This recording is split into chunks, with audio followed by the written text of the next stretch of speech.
Сәлеметсіздер ме, құрметті YouTube оқырмандар, қалдарыңыз қалай? Көптен бері YouTubeға видео салмай кеттім. Соңғы келе жатқан комментарийларға қарап өте қатты қуанам. Менің армандар орындалады деген видео. Вроде мен оны бір өзімнің балаларыма сабақ ретінде түсірген едім. Енді астына неше түрлі комментарийлер келіп жатыр. Біреуі риза болатыным, мені мүлде танымайтын адамдар ұзыннан ұзын етіп маған тілектер жазып жатыр да. Қатты риза болдым. Ол негізі тамыз айында менің бір балаларға өткен челленджімнен балаларға мен солай түсіндіріп бергенмін ғой, армандау дегенді. Сонымен оны YouTubeға ашық форматқа жібере салсам, просмотры көбейіп, қазір өзімен өзі комментарийлер келіп жатыр. Бүкіл келіп жатқан тілектерге ризамын, рахмет. Осындай уақыттарын арнап, көріп, менімен бөлісіп жатқандарына ризамын. Қазір енді мен YouTubeға арналған жиі қойылатын сұрақтарға жауап бере кетейін дедім. Жалпы білесіздер, менің есімім Айнұр Жүсіп. Мен жылдам оқу бойынша бүкіл Қазақстанды онлайн түрде оқытамын. Үлкендері болсын, балалары болсын. Қазір енді 2020 жыл басталып жатыр. 2020 жылға қойған арман мақсаттарым өте көп. Бірақ қызық болғанда 2019 жылы мен арман мақсаттарымның ішінде көбіне материалдық жағдайлар жазған екен. Анан алсам, мына жерге барсам деп. Бірақ 2020 жылғы арман мақсатында бірақ зат бар екен, өзіме арналған. Ол iPhone 11 Pro алу. Ал қалғандарының барлығы сол. Балаларды қалай дамытам, балаларды дамыту үшін қай курсқа барам, балаларды дамыту үшін мен не істеймін, қандай маркетинг ходтарды пайдаланамын деген сияқты. Енді бұл кішкене менің адами деңгейге, хайуани деген тек өзінің деңгейін ойлайтын адамда, ал адами деген кішкене адамзаттық, бүкіл адамдарға пайда келтіру деңгейінде ойлайтын адам сатысына шығып жатқанымды көрсетеді, қуантады. Осы жақын арада мен туған күнім, 20 жасқа толам. Оны мен біраз қуанып жүрмін. Ол енді менің 18 жасты енді қарсы алған кездегі шығарған видеом болатын. Енді өзімдегі прогресстерді көріп отырмын. Қазіргі видеода мен жалпы мұғалімдерге арналған жылдам оқуды көрсеткім келеді. Қазір менде мұғалімдер оқиды. Мұғалімдер курсын мен 42-тен бастадым. Қазір 67 мұғалім оқып шықты, сертификаттарын беріп, енді біреулер оқу орталықтарын ашып, қазір бүкіл Қазақстаннан мен серіктестер іздеп, әр қаладан Ғаламат онлайн скулдың жалпы офлайн түрдегі бетпе-бет балаларды оқытатын серіктестер іздеп, әр қаладан ашып жатырмыз. Атырауда міне келісімшарт жасалды, басқа қалаларда енді маған талабыма сай келетін серіктестер болмай жатыр. Себебі серіктестерді мен тікелей өзімнің мұғалімдер курсымнан оқыған апайларды аламын. Себебі мұғалімдер курсында оқығанда тема бір, менің не айтатынымды білет, өнім туралы түсінігі бар, менімен араласып қалған адамдар болса, өте жақсы болатын еді. Жалпы қазір менде мынандай ой тұр. Жылдам оқуды менің сабақтарым енді YouTube-тан да көріп жүрген шығарсыздар, 3 күндік тегін сабақ, демо курс, бәрін жасап жатырмын. Енді келіп жатқан кері байланыстар бойынша барлығы айтады, кішкене мектептегі пәндерде необычный, креативный лау, балалардың деңгейіне түсесің, эмоциямен түсіндіресің деген сияқты. Сондықтан мен енді осы 2020 жылы өзіме мақсат етіп отырмын, жылдам оқуды мектепке кәдімгі бір пән ретінде енгізем. Қосымша пән болсын, негізгі пән болсын, мектепте прям апайлар балалармен жұмыс істей алатындай. Мендегі мына нейрогимнастика, развитие внимания, нейрогимнастикалық жаттығулар арқылы есе сақтау қабілетін дамыту, осының бәрін мектепке қосымша пән ретінде енгіземін. Қазір бір апай маған ұсыныс тастап жатыр. Сол апаймен бірігіп, ертең осы 2020 жылы Нью-Йоркқа барып, тағы да бір сабақ беру жайлы, кішкене заманауи сабақ берудің тәсілдерін үйреніп келсем, мектепке 34 сағаттық кәдімгідей пән ретінде қосымша сабақ енгіземіз. Бұл менің алдағы уақыттағы жоспарларым. Мұғалімдер курсына енді осындай жұмыстар дайындап отырмын. Жалпы менде мұғалімдер курсы қалай жүреді? Жалпы жылдам оқу, жадын дамыту ол егіз. Сондықтан мұғалімдер курсында екеуі қатар жүргізіледі.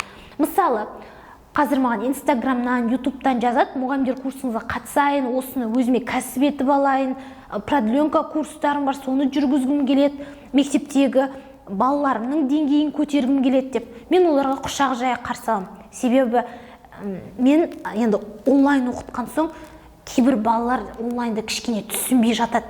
Ал егер мектепте болатын болса, әрбір апай бұл жылдам оқытыңыз, оқытпаңыз, разница жоқ. Главное, сіз әр сабағыңызда ассоциация мен нейрогимнастика, креативті ойлау, баланы тұлға етіп дамыту, былайша айтқанда қосымшаларын қоссаңыз балалар жан жақтама дамитын еді. Қазір ауылдың балалары, қаланың балаларында енді ладно мүмкіндік бар.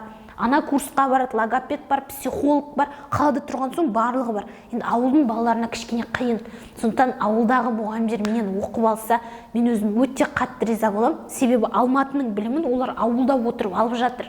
Ал енді қазақтар бөлінбейді, ауыл қала деп. Экономика, жалпы елді көркейтетін барлығы бірдей балалар. Сондықтан мұғалімдер курсына қатыссаңыз да қатыспасаңыз да менің ютубтағы сабақтардағы элементтерімді алып сабақтарыңызда қолдана беріңіздер. Бұл миды дамыту болғандықтан сіз физиксіз ба, сіз математиксіз ба, сіз ден тәрбиеден бересіз ба, разница жоқ. Кез келген жерде баланың миын дамыту керек. Енді мұғалімдер курсым қалай жүреді? Менде мұғалімдер курсы 10 сабақтан тұрады. 10 сабақ. Бұның ішіндегі 8-і негізгі сабақ, 8 негізгі, 2-і қосымша сабақ. Сабақтар сейсенбі және жұма күндері жүргізіледі. Онлайн түрде. Мысалы, сіз курсқа тіркелдіңіз. Тіркелгеннен соң сіздерді телеграмға біріктіреміз. Телеграм чат ашамыз. Телеграм чатта сейсенбі, жұма күндері сабақтар беріледі. Курсқа келгеннен соң сіз өзіңізге 4 баланы практикаға алуыңыз керек. Кемінде 4 бала. 4 пен 8 жас, жоқ 8 емес, 4 пен 8 сан арасында, мысалы 8 баладан көп болмау керек, 4 баладан аз болмау керек. Осы жас және 7-12 жас аралығындағы балаларды практикаға алып, сейсенбі күні мен сізге қандай сабақ өттім, сол сабақты түсініп, қорытып, сол балаларыңызға сәрсенбі күні практика жасайсыз. Сәрсенбі практика. Және жұма күні өткен сабағымызды сенбі күні практика жасайсыз. Практика жасап отырған кезде видеоға түсіріп отырасыз. Сол видеоны бізге жібересіз, сосын біз тексереміз. Әли апай, мына жер кішкене қате оқып, енді келесіде дұрыстаңыз. Мына жері дұрыс, супер деген сияқты. Енді бұл курста нелер беріледі?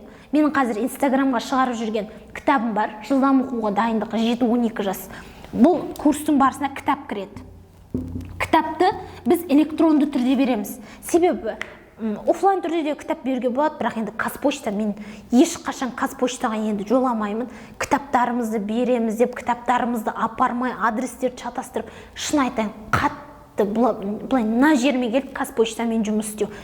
Енді ешқашан Қазақстан бойынша заттарды бермеймін. Сондықтан кітап электронды түрде. Электронды түрде болғанның тағы да бір пайдасы, сіз бір рет электронды түрде алдыңыз, балаларыңызға шексіз өзіңіз распечатка жасап шығарып бере бересіз. Ал мен беретін болсам, электронды форматын сізге бермейтін болсам, сіз менен үнемі сатып ала беруіңізге тура келеді. Ол сізге вообще не выгодно. Сосын видео сабақтар. Видео сабақ. Ренжімеңіздер, менде почеркім кішкене нашар. Осыған байланысты мен қазір каллиграфия курсын сабағыма енгізейін деп жатырмын. Россиядан Жиренко деген автор таптым. Қазір келіссөз жүргізіп курсына қатысатын болып жатырмын. Өзім қатыспаймын, әрине бір мұғалімімді алып, сонымен серіктестік жасай отырып, Жиренко деген автордан каллиграфия, балалардың почеркін дұрыстау бойынша тағы да бір мектепке пән ретінде онтта енгіземіз. Қазір мен 2020-дағы жоспарым. Видео сабақ. Мына видео сабақтардың барлығы телеграмда навсегда сақталады. Видео ретінде сақталды, бол сіз оны қайталап кез келген жеріңізден көре бересіз. Кітап, видео сабақ және поурочный план. Күнтізбелік жоспар деймі? Поурочный план деп айтамыз енді. Қисық кетті. Поурочный план беріледі. Және бұнымен қатар презентация да беріледі. Менің жасаған презентацияларым. Презентация. Мына презентацияға қарай отырып, презентация ол не үшін? Реттілігін біліп отыру үшін. Нейрогимнастиканы 2 минут жасаймыз, одан кейін тағы мынаны жасаймыз деген сияқты реттілігімен сабақ өту үшін презентация өте маңызды. Сосын қазір қарайым, апайлар слайд деп айтады. Слайдтары бір қате болады.